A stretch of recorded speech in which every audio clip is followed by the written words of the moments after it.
I've been waiting for you. Hello everybody, it's BYG Agami back with another video, and today I'm going to be reviewing episode 10 of Yu-Gi-Oh! VRAINS titled Impact, Cyberse, Vanishes, and that literally does happen. I'm going to talk about that later on in the end of this video, but let's just talk about a few things that I really did enjoy about this episode. So I think this episode is easily one of the better episodes of VRAINS. I will say that it lacks in comparison to like an episode 8 or to some degree in episode 7. Episode 9 was okay, but this episode was okay as well. I think they did a lot of stuff in terms of dropping news and just revealing some stuff about the Knights of Hanoi along with the Revolver himself, which I did really enjoy and I thought was pretty brilliant, but I think they really skimmed past that. They glanced past it rather than really emphasizing the episode on that. And I don't know how to take that, and I think that this episode had somewhat of a lot going into it, since it had to essentially wrap up the speed duel and then go on to the master duel itself, which I thought was really interesting, and it hit home because you guys know me, I'm an OG Yu-Gi-Oh fan, and I'm much more of a fan of the standing up dueling, normal dueling, so it was really nice to see that commence. However, this episode also did a wonderful job on, I would say, adding something new to the dueling, because in the master dueling towards the end of the duel, it was much more of effect versus effect. It was going back on effect versus effect. Very similar to the DM days. Also, I like how one of Revolver's monsters was building up on counterpoints, essentially getting these little dots filled up as the turns proceeded to go on. And I thought that was cool as well. I haven't seen that in Yu-Gi-Oh! In such a long time. However, the boring points about this episode, I think, was somewhat of the duel. Like, I'm not going to lie. To be quite honest, I think around the 13 to 15 minute mark, somewhere around there, within that little gap, I was like almost about to fall asleep. Like, that's how bored I got. The episode starts off with Yusaku activating Link Restart, which essentially gives him one more turn left. And I think that's a nice way to start off the episode, and also it shows that Yusaku still has a little bit left in him. And then it goes on with Revolver saying you're quite tough, which I do like. It shows that even though he doesn't like Yusaku, even though he doesn't like Playmaker, he still can compliment his adversary, which I think is cool and neat, and I think that it's good, even for Revolver's character and his personality type. And then Yusaku has a little bit left in him, and he activates Storm Axis in order to win the duel. That's his plan, which really never turned out to be. It never actually happened that way.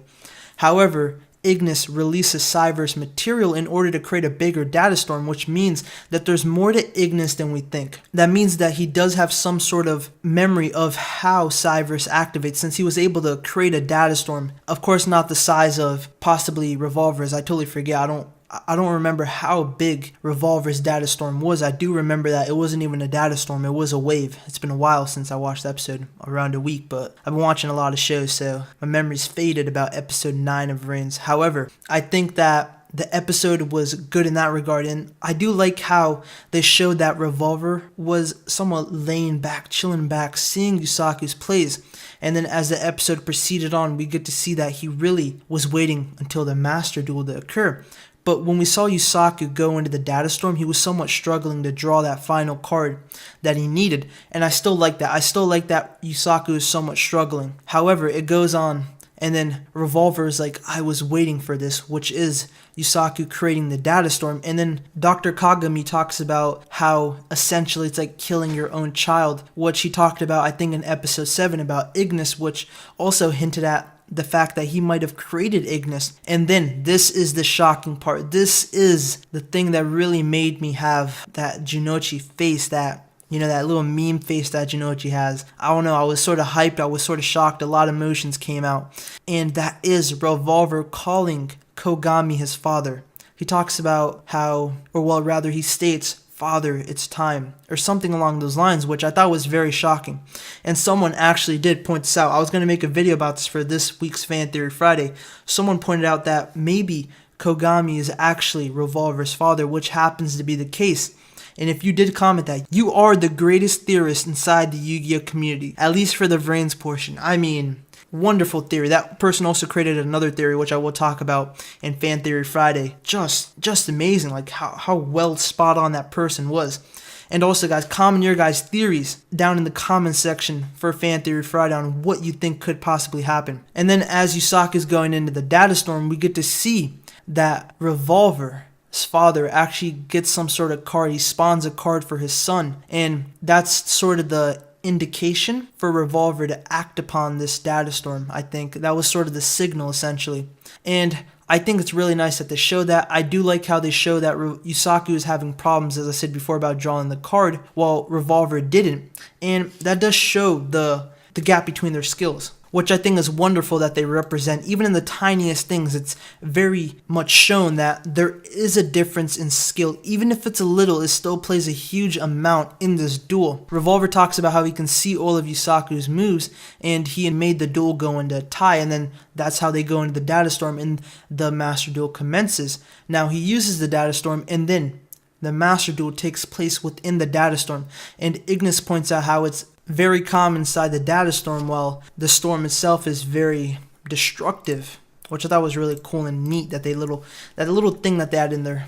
And then it's shown that the chess pieces actually do have limitations in their powers, as they talked about that they can't reach the location in which Yusaku and Revolver are going to duel at. Now this got me thinking. I thought about it for a little bit, and the truth is that it's most likely the data storm, or whatever Dr. Kogami created, and there might be some sort of encryption in that data storm which sort of blocks off their ability to see what's going on. Because if you look at it, they're still dueling in Link VRAINS. They're still dueling in the home of So Technologies, their product essentially, and it's most likely the magic or whatever, the tech that Dr. Kogami created in that data storm that allowed for the chess pieces not to see where Yusaku and Revolver are. So initially I thought, they were dueling somewhere else, and that it showed that the Knights of Hanoi are powerful, but now it just makes them even more powerful at the fact that they are allowed to essentially block out the chess pieces from seeing in their own world, in their own creation.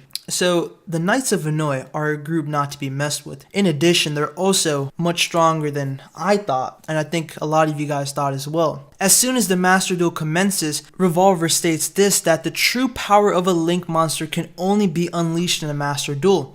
And this got me thinking that this is a perfect reason for a Master Duel to happen in VRAINS. Because Yu-Gi-Oh! Dueling, of course, it has strategy in it, but when it comes down to the characters and their thoughts on it, now Yusaku's more of a calm, laid-back duelist, but I think that whole power aspect, that Link monsters can be much more stronger in Master Duels, is, I think, to some degree, a valid reason for them to have Master Duels. And I also think that with Revolver stating that it's only good for VRAINS to have Master Duels for the Master Duels.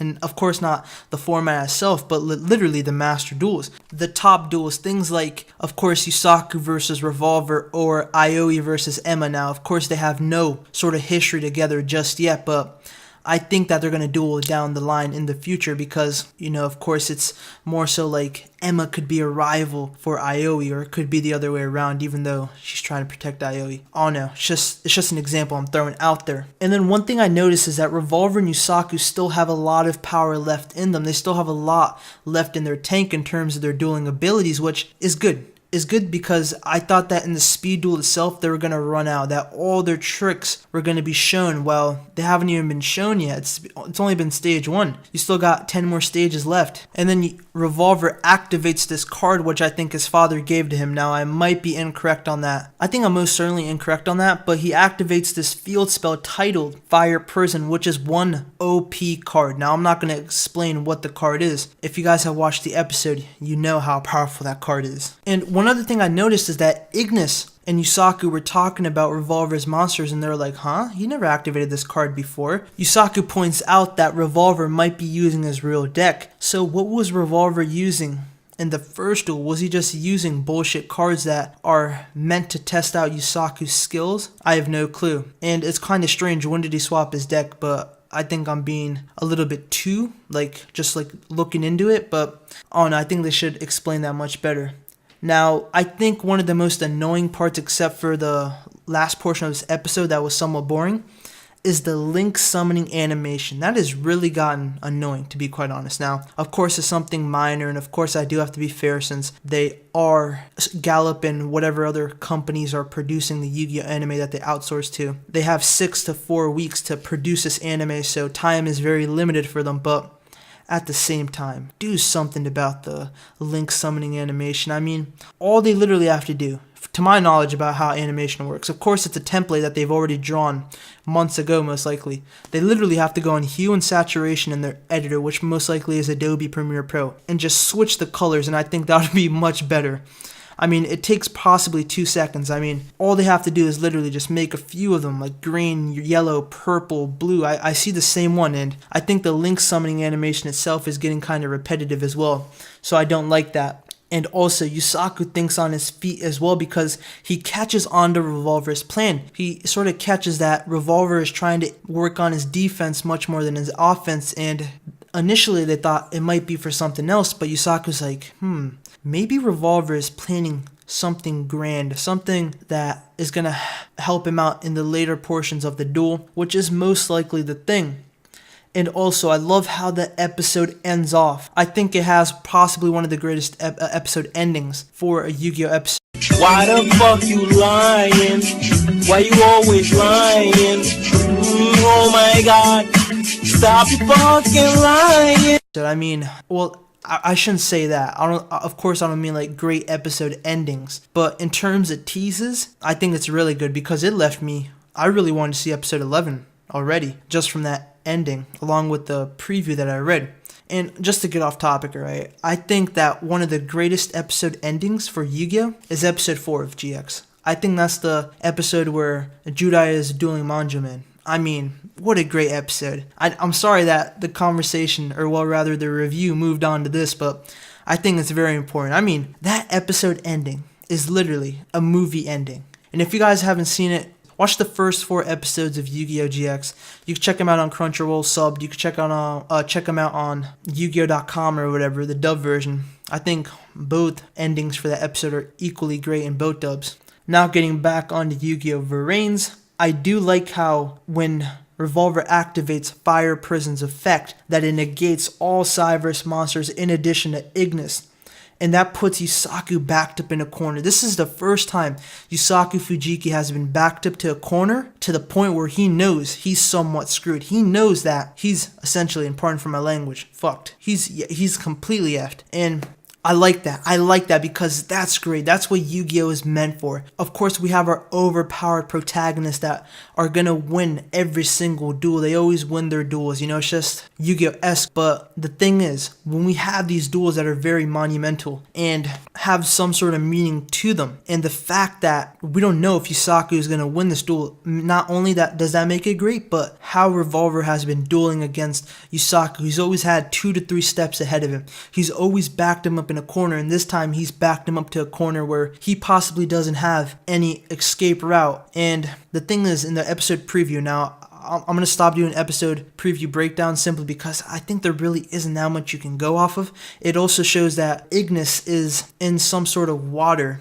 and I already know how that is. I'm getting flashbacks to when Mai was trapped by Merrick and she was looking at Yugi and Co. just hanging out on the beach. And one other thing I do want to point out is that when Yusaku is backed up in the corner, this really reminds me of that one moment in Duel Monsters where Yugi, or Tim, is versing Silent Doll. He's versing Strings, and he is going up against a god, which is known as Slifer or Osiris. And Yugi is completely backed up in a corner. I mean, he gets on his knees, and then it isn't until his rival, Kaiba, which, if you guys don't know, Kaiba and Tim, every time they meet, every time they duel, they learn from one another, they push each other. And that's talked about in the super long interview, which Takahashi is in. He talks about that. And he talks about that duel and how it's very interesting. And it's also very interesting on the way of how Strings is defeated and how a Tim defeats a god. Of course, Takahashi wanted to show a god card for the first time, and also that is like legit the first time that Merrick duels. He wanted to show how weak Yugi is in that duel. And also it ends off in a cool way. If you guys do recall that duel, it essentially ends off with Merrick drawing cards left, right, center, and then the second mouth of Slifer is disabled.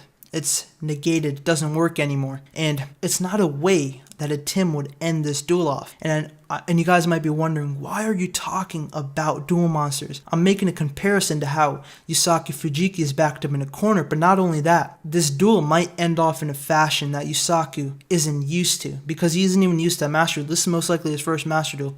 Actually, no, I take that back. He does have a master duel in the first episode, but a master duel on this level. We've seen tons of duels in VRAINS with Yusaku, and I mean, he's dueled the most, and most of the time he wins is through power. It's through attacking his opponent. So I expect personally that Yusaku is going to end it off in a really cool way, something similar to the Battle City moment. Now, it depends who's right in the duel, of course, but I think that this duel is going to be very interesting. And I think I forgot to mention this in the video, but the chess pieces actually point out that they are shocked that Revolver is able to control the data storm, and they said that only one person could control this, and they just say it could be. And this got me thinking, it most likely is Dr. Kogami. That's who they're talking about. One other thing I forgot to mention is the symbolism in the duel, which is that Revolver hates Cyberse, hence why he activated Fire Prison to negate Ignis along with the Cyberse monsters that Yusaku Fujiki uses. I do like that symbolism. I do like that Revolver's hatred is also shown in the duel, and actually the way he duels, the way he acts in duels, and how he's trying to neutralize Yusaku. And I thought of a theory which I think is very interesting and most likely will explain the motives on Revolver and what he's trying to do with his father in the Knights of Hanoi. So stay tuned for that, guys. It might be coming out this week. Please do comment your guys' theories down below for Fan Theory Friday. Leave a like. Check out the YouTube or rather Twitter and Facebook fan page regarding Yu-Gi-Oh! VRAINS. Leave a like and have a great day.